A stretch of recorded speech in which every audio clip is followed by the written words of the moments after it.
৯ বছর পর মুক্তি পেতে চলেছে দেব শুভশ্রী জুটির বহুল প্রতীক্ষিত ছবি ধূমকেতু। ছবিটি নিয়ে উন্মাদনা তুঙ্গে। সম্প্রতি ছবির প্রচারণায় এক মঞ্চে আসেন দেব শুভশ্রী।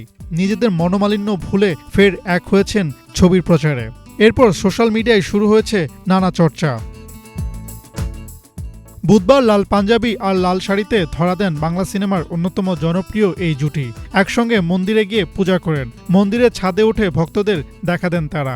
একে অপরের হাত ধরে ছাদের প্রান্তে দাঁড়িয়ে অনুরাগীদের উদ্দেশ্যে হাত নাড়ান। কিন্তু সবচেয়ে আলোচিত মুহূর্ত আসে যখন ভিড় ঠাসা জনতার মধ্য দিয়ে দেব শুভশ্রীকে হাত ধরে সাবধানে গাড়িতে তুলে দেন এবং নিজেও সেই গাড়িতে উঠে পড়েন।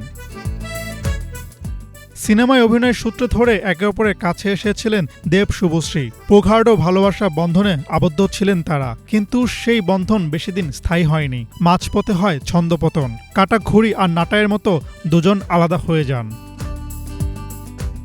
২০০৯ সালে রাজ চক্রবর্তীর পরিচালনায় চ্যালেঞ্জ ছবিতে প্রথম জুটি বাঁধেন দেব শুভশ্রী। সেই ছবির সাফল্য কেবল তাদের পর্দায় নয়, বাস্তবেও কাছাকাছি নিয়ে আসে। এরপর পরাণ যায় জ্বলিয়ারে, রোমিও, খোকাবাবু একের পর এক ছবিতে তাদের রসায়ন দর্শকদের মুগ্ধ করে। জানা যায় পরাণ যায় জ্বলিয়ারে সিনেমার সময় তাদের প্রেম গভীর হয়। সম্পর্ক এমন পর্যায়ে পৌঁছায় যে পরিবারও এতে সায় দেয়। কিন্তু সবকিছুর পরেও বিয়েতে গড়ায়নি সেই সম্পর্ক। তাহলে হঠাৎ কি ঘটেছিল? কেনই বা ভাঙল এত জমজমাট একটি প্রেমের সম্পর্ক? সময়ের সঙ্গে সঙ্গে দেবের জীবনে প্রবেশ করেন আরেক তরুণী রুক্মিণী মৈত্র। সে সময় রুক্মিণী মডেলিংয়ে যুক্ত ছিলেন, কিন্তু দেব রুক্মিণীর ঘনিষ্ঠতা শুভশ্রীর কানে গেলে সম্পর্কে টানাপোড়েন শুরু হয়। এক পর্যায়ে দুজনের যোগাযোগ বন্ধ হয়ে যায়, সম্পর্কের ইতি ঘটে।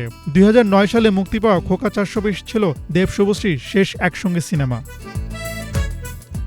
এদিকে ধূমকেতুর শুটিং শুরু হয়েছিল ২০১৫ সালের অক্টোবর মাসে। নানা জটিলতার কারণে মুক্তি পেতে দেরি হয় এই সিনেমাটির। বহু বছর পর ফের দেব শুভশ্রীকে একসঙ্গে বড় পর্দায় দেখতে পাচ্ছেন দর্শকরা। হাসনাত জুবায়ের, বিনোদন ডেস্ক, বাংলাভিশন।